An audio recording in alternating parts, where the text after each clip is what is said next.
Hello everyone, आज हम class 7th NCERT का चैप्टर 3 फाइबर टू फैब्रिक पढ़ेंगे।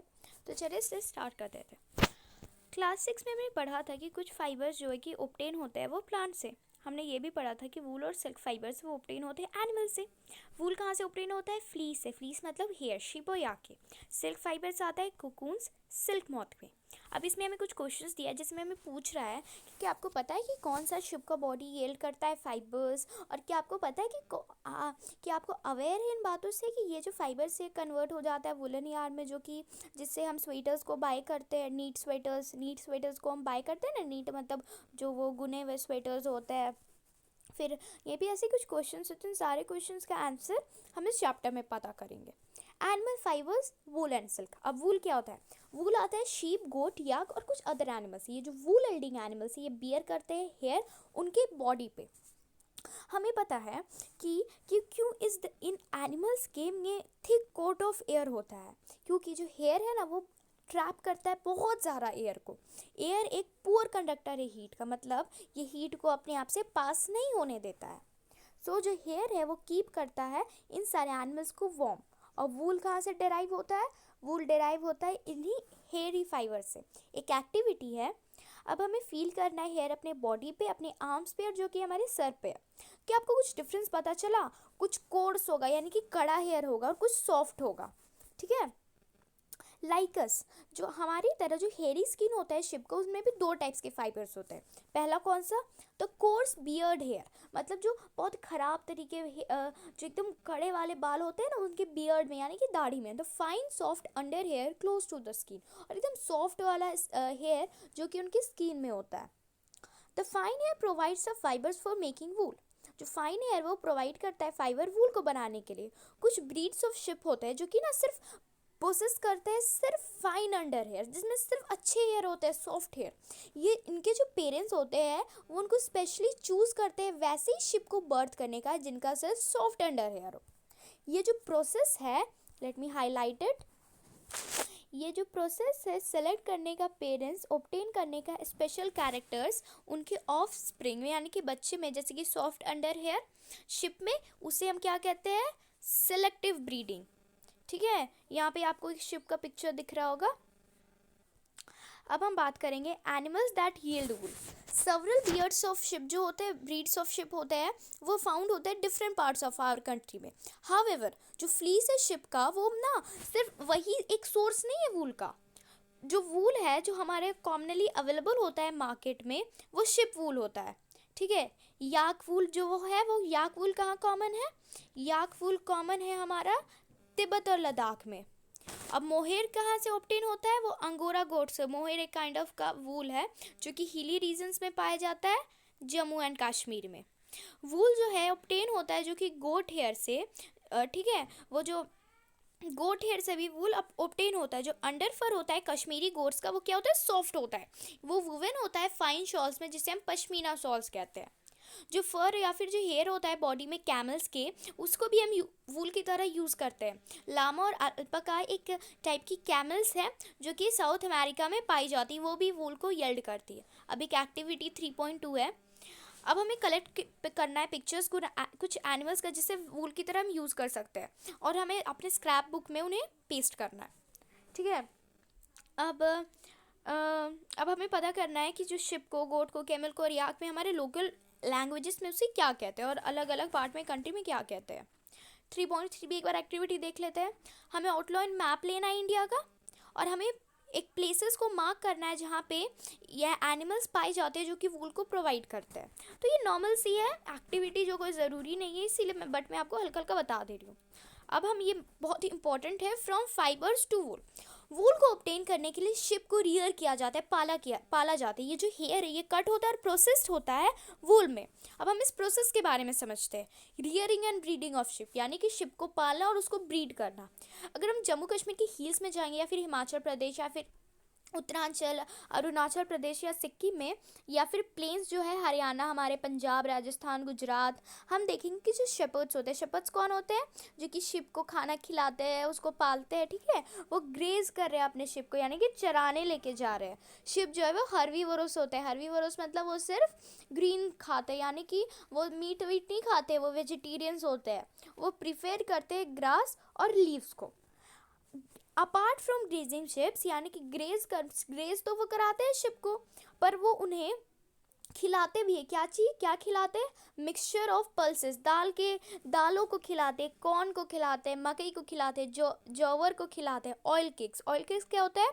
जो मटेरियल ना, जैसे भी किसी भी सीड से हम उससे ऑयल ले लें, जो मटेरियल ऑयल लेने के बाद बचता है, उन्हें हम ऑयल केक्स कहते हैं, ठीक है। और मिनरल्स खिलाते हैं। विंटर में जो शिप है ना, वो इंडोर्स रखे जाते हैं, घर के अंदर रखे जाते हैं। और किस चीज़ पे फीड किए जाते हैं? लीव्स पे, ग्रेन्स पे और ड्राई फॉडर पे। शिप रियर होते हैं बहुत सारे हमारे पार्ट्स में, हमारे कंट्री के। अब हमें कुछ टेबल 3.1 ना कुछ नेम्स ऑफ सम ब्रीड्स के बारे में बताता है जहाँ पे शिप रियर होते हैं हमारे कंट्री में वूल को प्रोड्यूस करने के लिए। जो क्वालिटी और टेक्सचर होता है फाइबर्स को जो कि ऑब्टेन होता है उनसे, वो इंडिकेट किया गया है इस टेबल में। अब कुछ सर्टेन ब्रीड्स ऑफ शिप जो होते हैं ना, उनमें थिक कोट ऑफ हेयर होते हैं उनके बॉडी में, जो कि यील्ड करता है गुड क्वालिटी वूल लार्ज क्वांटिटी में। देखो, अब यहाँ पे कुछ दिए गए हैं नेम ऑफ ब्रीड और कैसे क्वालिटी ऑफ वूल होता है और स्टेट वो कहाँ कहाँ पाए जाते हैं। जैसे लोही गुड क्वालिटी वूल होता है, वो राजस्थान में, पंजाब में यहाँ पे पाया जाता है, ठीक है। तो ये एक टेबल है। हाँ, अब यहाँ से हम आगे करते हैं। As mentioned earlier, the ships are selectively breed, with one parent being a sheep of good breed. जैसे हमने पढ़ा कि कुछ शिप के बहुत अच्छे हेयर होता है, ठीक है, सब गुड क्वालिटी हेयर होता है। तो उन लोगों को सिलेक्टिव ब्रीड करके उनको ब्रीड किया जाता है, उनके पेरेंट्स करते हैं ये काम। अब जैसे भी once the rear sheep have developed a thick growth of hair, जैसे भी एक रियर शिप ना एक थिक ग्रोथ ऑफ हेयर उनकी बॉडी में हो जाता है, तो हेयर को शेव ऑफ किया जाता है वूल को लेने के लिए। शेव ऑफ मतलब काटा जाता है, शेविंग किया जाता है। प्रोसेसिंग फाइबर्स इनटू वूल, जो वूल है जो कि यूज़ होता है नीट करने के लिए स्वेटर्स या फिर वीव करने के लिए सॉस, ये फिनिश प्रोडक्ट होता है जो कि बहुत लॉन्ग प्रोसेस में आता है, जिसमें एक फॉलोइंग स्टेप्स। स्टेप 1 क्या होता है? जो फ्लीस होता है शिप का, एक थिन लेयर ऑफ स्किन के साथ रिमूव किया जाता है बॉडी से। इनको हम शेयरिंग कहते हैं इस प्रोसेस को। जो मशीन है, जो वैसे ही जैसे machine similar to those used by barbers are used to shave off है, उन्हीं मशीन्स को यूज़ किया जाता है जो कि बार्बर्स यूज़ करते हैं हमारे बालों को शेव करने के लिए। यूजुअली जो हेयर है वो रिमूव होते हैं हॉट वेदर के टाइम में, क्योंकि ये इनेबल करते हैं शिप को सर्वाइव करने के लिए without their protective coat of hair. जो हेयर प्रोवाइड करता है वुलन फाइबर्स वो प्रोसेस्ड होते हैं फिर ऑब्टेन करने के लिए वुलन यार्न। शेयरिंग ना हर्ट नहीं करता है शिप को। जैसे कि जब आपके बाल कटते हैं तो आपके जब या फिर फादर जब शेव करते हैं अपने बियर्ड को, तो वो भी नहीं हर्ट करता है। आपको पता है क्यों? क्योंकि जो अपर मोस्ट लेयर होता है हमारा स्किन का, वो डेड हो जाता है, ख़राब हो जाता है। ऑल्सो जो हेयर होता है शिप का, वो फिर से ग्रो हो जाएगा, जैसा कि हमारा फिर से हेयर ग्रो हो जाता है। अब स्टेप 2 है, जो शेयर्ड स्किन है हेयर के साथ, उसे अच्छे से वॉश किया जाता है टैंक्स में, रिमूव करने के लिए ग्रीस, डस्ट और डर्ट। इसे हम स्काउरिंग कहते हैं। अब अभी तो स्काउरिंग हमें मशीन से भी की जाती है। स्टेप 3 है, स्काउरिंग के बाद सॉर्टिंग होता है। जो हेयरी स्किन है एक फैक्ट्री में भेजा जाता है जहाँ पे हेयर ऑफ डिफरेंट टेक्सचर्स वो सेपरेट होता है या फिर सॉर्टेड होता है, यानी कि अलग अलग रखा जाता है अलग अलग टेक्सचर का। स्टेप 4 है, जो स्मॉल फ्लफी फाइबर्स होते हैं जिसे हम बर्स कहते हैं, वो पिक आउट हुआ जाता है, यानी कि लिया जाता है हेयर से। ये सेम बर्स होते हैं जो कि कभी कभी हमारे स्वेटर्स में भी अपीयर हो जाते हैं। ये फाइबर्स फिर से स्क्योर्ड हो जाते हैं अगेन और ड्राई किए जाते हैं। ये this is the wool ready to be drawn into fibres. अब इतना प्रोसेस के बाद जो हमारा वूल है वो रेडी हो जाता है फाइबर्स बनने के लिए। स्टेप 5 है, जो फाइबर्स ना वो डाई होता है बहुत सारे वेरियस कलर्स में, ठीक है। जैसे कि नेचुरल फ्लीस ऑफ शिप होता है वो ब्लैक, ब्राउन और वाइट होता है इन्हीं कलर में, पर हमें तो स्वेटर्स बहुत सारे कलर्स के मिलते हैं, इसीलिए उसे उन स्वेटर्स को डाई किया जाता है, कलर किया जाता है। स्टेप 6 है, जो फाइबर्स है वो उन्हें स्ट्रेट किया जाता है, कम किया जाता है, रोल किया जाता है यार्न में। जो लॉन्गर फाइबर्स है वो वूल बन जाता है स्वेटर्स के लिए, और जो शॉर्टर फाइबर्स है वो वुलन क्लॉथ में कन्वर्ट हो जाता है, ठीक है। जो प्रोसेसिंग है फाइबर्स का वूल में, वो रिप्रेजेंट ऐसे किया जाता है जैसे शेयरिंग, शेयरिंग के बाद स्कोरिंग, स्क्योरिंग के बाद सॉर्टिंग, उसके बाद क्लीनिंग ऑफ बर्ड्स, फिर डाइंग, फिर रोलिंग। ठीक है, ये बहुत इंपॉर्टेंट है, यहाँ पे हमें दिए भी है पिक्चर्स में। अब ये ऑक्यूपेशनल हजार्ड है। वूल इंडस्ट्री एक इंपॉर्टेंट मीन्स है लाइवलीहुड बहुत सारे पीपल्स के लिए हमारे कंट्री में, पर जो सॉर्टर का जॉब है वो बहुत रिस्की हो जाता है कभी कभी, क्योंकि एक बैक्टीरिया से वो इन्फेक्ट हो जाते हैं। वो बैक्टीरिया है एंथ्रैक्स, जो कि एक फैटल ब्लड डिजीज़ कॉज करता है, जिसे हम कहते हैं सॉर्टर्स डिजीज़। ये जो रिस्क है जो कि फेस किया जाता है वर्कर्स में किसी भी इंडस्ट्री में, उन्हें हम ऑक्यूपेशनल हजार्ड कहते हैं। अब एक एक्टिविटी 3.4 है, हमें डिबेट करना है अपने क्लासमेट से कि क्या ये फेयर है, जो जैसे कुछ लोग जो है वो रियर कर देते हैं शिप को और फिर उनके हेयर को चॉप कर देते हैं वूल को लाने के लिए, क्या सही है? ये डिबेट मतलब it's not a very important, but you if you want that you can do this. Now let's move further, that is silk. Silk fibres जो है उन्हें हम एनिमल फाइबर्स भी कहते हैं। सिल्क वॉर्म स्पिन करता है सिल्क फाइबर, जो ईयरिंग और सिल्क वॉर्म्स की ऑब्टेन करने के सिल्क को हम सेरिकल्चर कहते हैं।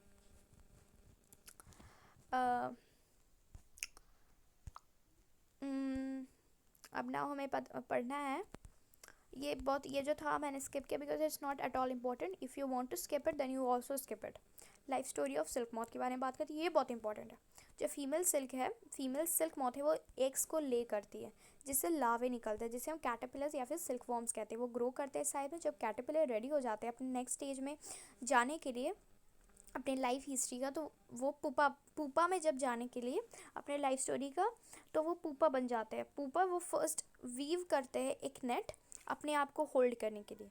फिर वो अपने सर के तरफ से मतलब साइड टू साइड, मतलब एक टाइप का वीव नेट करते हैं, weave side to side in the form of the figure of 8। In movements during this movements of the head what happens, जो कैटरपिलर सिक्रीट करते हैं फाइबर्स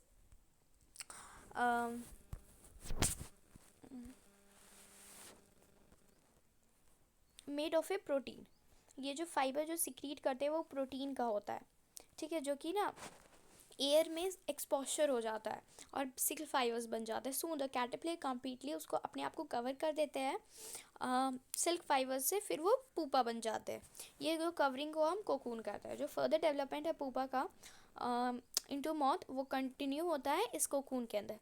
सिल्क फाइबर्स यूज़ होते हैं सिल्क क्लॉथ को weave करने के लिए। क्या आप इमेजिन कर सकते हो जो सॉफ्ट सिल्क यार्न है वो ऐसे इतना मतलब एक थ्रेड ऑफ स्टील के कंपैरेबल में इतना स्ट्रॉन्ग होता है।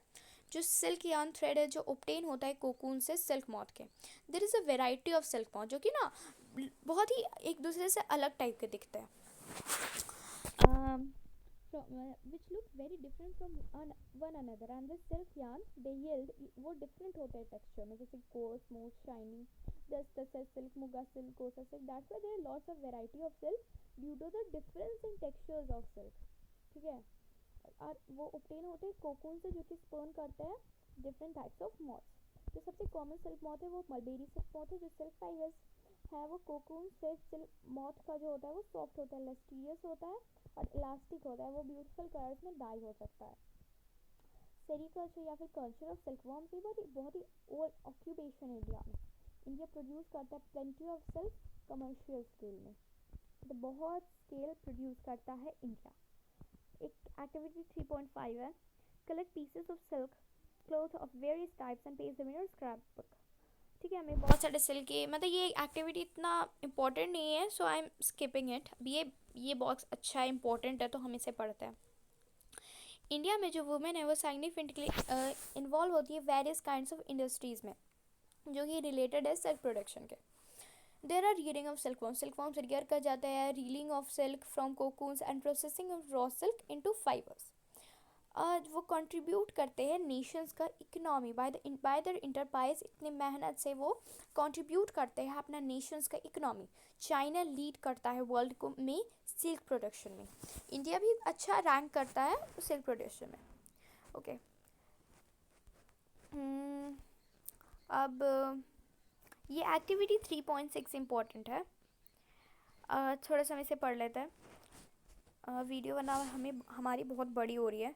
हमें एक आर्टिफिशियल सिल्क लेना है और एक प्योर सिल्क थ्रेड लेना है। हमें बर्न करना है दोनों को। क्या आपको कोई भी स्मेल में डिफरेंस पता चला बर्न करने के टाइम में?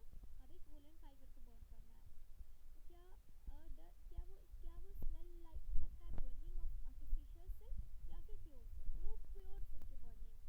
में करेगा, उसका स्मेल जो है वो प्योर सिल्क के ही जैसा होगा, क्योंकि वो जो वूल है वो भी हमारा प्योर है, ठीक है, इसीलिए। अब ये भी इतना इम्पोर्टेंट नहीं है, ये एक्टिविटीज़ वैसे हमारी इतनी इम्पोर्टेंट नहीं है, ठीक है। अब ये बहुत इंपॉर्टेंट है, फ्रॉम कोकून्स टू सिल्क, अब हमें अच्छे से पढ़ना है इसे। सिल्क को ऑब्टेन करने के लिए मॉथ्स को रियर किया जाता है और उनके कोकून्स को कलेक्ट किया जाता है सिल्क थ्रेड्स के लिए। अब रियरिंग सिल्क फॉर्म्स, एक female silk moth hundreds of eggs एक टाइम पे ले करती है। जो एग्स वो स्टोर होते हैं केयरफुली एक स्ट्रिप में क्लॉथ या फिर पेपर के, और सिल्क फॉर्म फार्मर्स को उन्हें बेचा जाता है। जो फार्मर्स होते हैं वो एग्स को रखते हैं अंडर हाइजीनिक कंडीशन में और सूटेबल कंडीशन में, जिसमें temperature suitable condition of temperature and humidity, hygienic condition में रखते हैं और सूटेबल कंडीशन में रखते हैं टेम्परेचर और ह्यूमिडिटी को मैनेज करके। जो एग्स है वार्म किए जाते हैं एक सूटेबल टेम्परेचर में, जिससे कि जो लार्वा है वो हैच कर जाए और एग्स बन जाए। दिस इज़ डन जब मलबेरी लीव्स बियर करेगा एक फ्रेश क्रॉप ऑफ लीव्स। जो मलबेरी ट्रीज़ में उसी को मलबेरी लीव्स को ही जो हमारे मॉथ्स है वो खाते हैं, ठीक है, हमारे सिल्क वॉर्म्स जो है मलबेरी। तो ये इसी जब एग्स बड़ा इसी पॉसिबल तभी हो पाएगा जब मलबेरी ट्रीज़ में अच्छे पत्ते हो। जो लार्वा जिसे हम कैटरपिलर भी कहते हैं या फिर सिल्क वॉर्म्स कहते हैं, वो दिन रात खूब खाते हैं, मतलब खाते जाते मलबेरी लीव्स को और इंक्रीज़ करते हैं इनॉर्मसली, बहुत, ठीक है। अब एक डिस्कवरी ऑफ सिल्क है, जो एग्जैक्ट टाइम है डिस्कवरी सिल्क का जो ये परहैप्स अननोन ही है। एक ओल्ड चाइनीज लेजेंड के हिसाब से जो एम्प्रेस सी लंची था उसने अपने एम्पीरियर को हुआंग टी को कहा कि कॉज को पता करने, मतलब कारण को पता करने डैमेज लीफ अपने मलबेरी ट्रीज का जो कि गार्डन में ग्रो हो रहा है। जो इम्प्रेस थी उसने फाइंड किया वाइट वॉर्म्स जो कि ईट करे मलबेरी लीफ से। शी ऑल्सो नोटिस्ड कि वो स्पिन कर रहे हैं शाइनी कोकून्स उनके आसपास।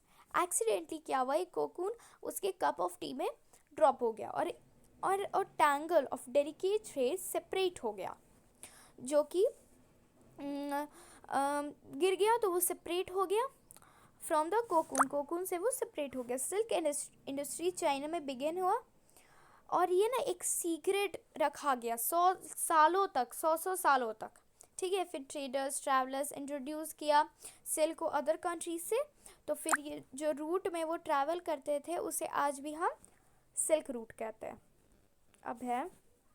अब ये उसी से मतलब फर्दर यहाँ पे जो हमने एंड किया था ना, यहाँ पे इनॉर्मसली इन साइज में बढ़ते हैं उसके बारे में। जो लावास है उनको कीप किया जाता है क्लीन बैम्बू ट्रे में, जिसमें फ्रेशली चॉप्ड मलबेरी लीव्स भी रखे जाते हैं। आफ्टर 50 to 30 डेज जो कैटरपिलर्स लीव्स को खाना स्टॉप कर देते हैं और मूव करते हैं एक टाइनी चैम्बर ऑफ बैम्बू में, जहाँ पे वो जिसका ट्रे होता है जिसमें वो स्पिन करते हैं अपने कोकून्स। स्मॉल रैक्स और ट्विक्स भी वहाँ पे प्रोवाइड किए जाते हैं ट्रेज में, जिससे कोकून्स उससे अटैच हो सके। जो कैटरपिलर्स और सिल्कवॉर्म जो कि स्पिन करते हैं कोकून अपने inside cocoons inside which develops the silk moth। अब प्रोसेसिंग ऑफ सिल्क के बारे में बात करते हैं। एक पाइल ऑफ कोकून्स यूज़ किए जाते हैं ऑब्टेन करने के लिए सिल्क फाइबर। जो कोकून्स को वो सन में या फिर बॉइल्ड में रखा जाता है और एक्सपोज टू स्टीम, ठीक है, मतलब उसको गर्म पानी में रखा जाता है जब तक स्टीम ना आने लगे। फिर जो सिल्क फाइबर्स है, यहाँ पे सिल्क फाइबर सेपरेट आउट हो जाते हैं। जो प्रोसेस है थ्रेड से कोकून का सेपरेट होना सिल्क के लिए, उसे हम रीलिंग ऑफ सिल्क कहते हैं, रीलिंग द सिल्क। रीलिंग जो है स्पेशल मशीन्स में की जाती थी जो कि अनवाइंड कर देते थे थ्रेड्स और फाइबर्स ऑफ सिल्क कोकून से। सिल्क फाइबर्स फिर स्पर्न होते हैं सिल्क थ्रेड्स में, जो कि वोवन किए जाते हैं सिल्क क्लॉथ में बाय वीवर्स में। सो यहाँ पे हमारा चैप्टर कंप्लीट होता है। I hope all of you like it. So please like, subscribe and share these videos. If you find any query, then just comment me below. I am always be present with you. If you find any difficulties in your life, then you just comment me. I will be with you to answer all of the questions. And if you want that I can teach in English, so you can also comment below, so I can also teach in English. Okay, so thank you. Have a nice day.